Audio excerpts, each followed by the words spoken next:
This person here says, I'm still in the house we built in 1987. I've seen so many other people go broke by trading up with each salary increase. Live a good life. Don't try and keep up with the Joneses. Could not agree more. I could not agree more. And listen, there is a reason for everything that everybody does, right? And there are good reasons to move up from your starter home. Your family grows, you need more space. Totally understand it, right? I totally get that. We're in our starter home, right? This is the only house I've ever owned. This is the only property I've ever owned. We have been here 20 years. Last month, February of 2025. We moved in February of '05. I have an aunt and uncle on my mother's side who bought their starter home, raised their kids. Life just kind of lifed, and they looked up one day and kids were out of the house. They were, in their 50s, and it was like, why would we move now? There's no reason to get a bigger home, right? And so they stayed in their starter home, or they were in their 40s, whatever the case may be. And they were able to live a much more comfortable life because as their salaries went up, they didn't keep going and buying new shit. Now, our salaries, Renee and I always worked together up until I retired in 2018, and our salaries were always pretty even. And it wasn't that, well, when we got another bump in pay, there was a reason to go out and spend money. When we got another bump in pay, it was like, okay, life is just a little bit more comfortable. We're still check to check, but we're not, there's a little left over from the last check now. And so we never felt a reason to go just spend all of it every time. We were already spending all of it when we bought the house. And as our pay went up, we just made sure that life became more easy. Now, I'm not saying that Renee does not want to have a bigger house, a nicer house, a newer house. Totally understand. Our house is very old. Our house has a lot of work that needs to be done to it. And yes, the family has grown. We've added a whole nother daughter that we didn't know about, a son-in-law, two granddaughters. Now two more of our kids have significant others. The holidays grow, right? There are more people that get stuffed into the house at the holidays, and it becomes tighter and tighter and tighter. Having said that, I've always been of the opinion I don't want to go spend a lot more money and have a much bigger house to maintain and take care of for ease and comfort 5 days out of the year. Our house is more than enough for us. It's just old and it's dated. But I think at this stage of the game, I'm going to be 53 in 2025. Renee's going to be 50. I don't think moving is on our horizon. I think fixing up what we have, updating what we have, and staying put is the game plan, which is fine by me. You know what? You figure it out at the holidays. You shoehorn everybody in, and it's tight as fuck, and it drive you nuts. But it's what? Out of the whole year that you do that, 5, 6, 7 days out of the year, the rest of the year, our house is just fine.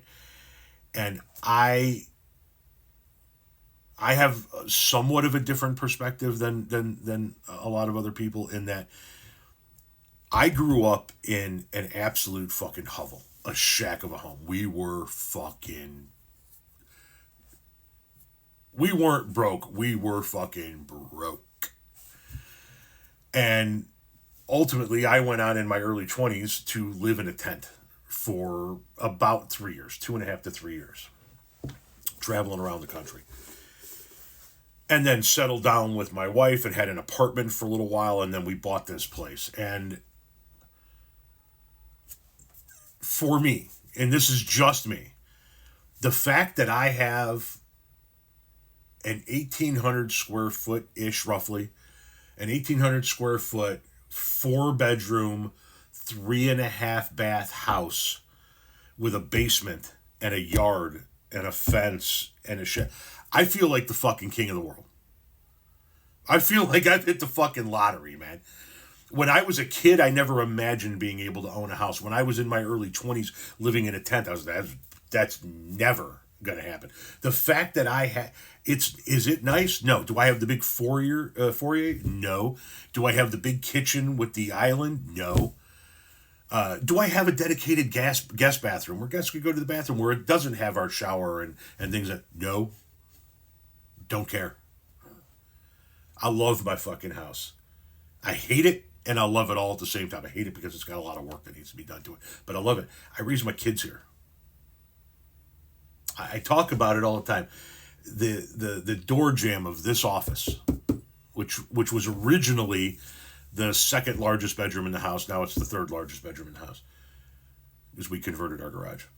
The door jamb of this office has the measurements for my kids where we measure. And every time we paint and that door jamb gets painted, he's not allowed to paint over those numbers, so that the area he can't paint in gets bigger and bigger and bigger. I raised my kids in this house, man. I'm If I have it my way, I'm leaving this house feet first. Part of that, if I could put a PS on this, part of that is a little bit of the childhood fucking trauma and shit that one deals with. I grew up in North Lake, Illinois.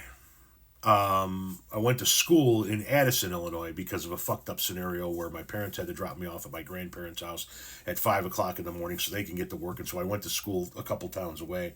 And then, moving away from my parent, or running away from my mother's house and going to live with my dad. My dad having lived in a couple of houses in the Chicagoland area before moving to Southern Indiana, before then me taking off. There really is no place that I can drive past and go, that was my home. That was my childhood home. The place in North Lake is about the closest thing to it. And I really would rather not think about that place if I can. I like driving by it every now and again to see how it's changed, but there is no childhood home I can drive by. My kids can drive by this house at any point in time in their life and go, that's where I was raised. Start to finish. When we moved here, Maggie was 3, so there's a couple of years where she wasn't there. This is the only house Lily's ever known. It's the only house Tommy's ever known. It really is the only house Maggie's ever known. It is where we raised our kids, and there's that stability. I sought to create stability in my children's lives that I didn't have. I insisted that we did Christmas Day here. Insisted that my kids open up their Christmas presents under their tree in their living room, period. If people want to see our kids on Christmas Day, they can fucking come here. I need to create consistency for my kids that I didn't have. And I think that we've done that. And of all the fuck-ups and all the things I've done right in my life, you can put them all into a basket and you can shake them up and start picking them out by hand and critique or praise me on any of them. That aspect, creating that stability in my children's lives that I didn't have, is what I can go to my grave knowing I did for my kids.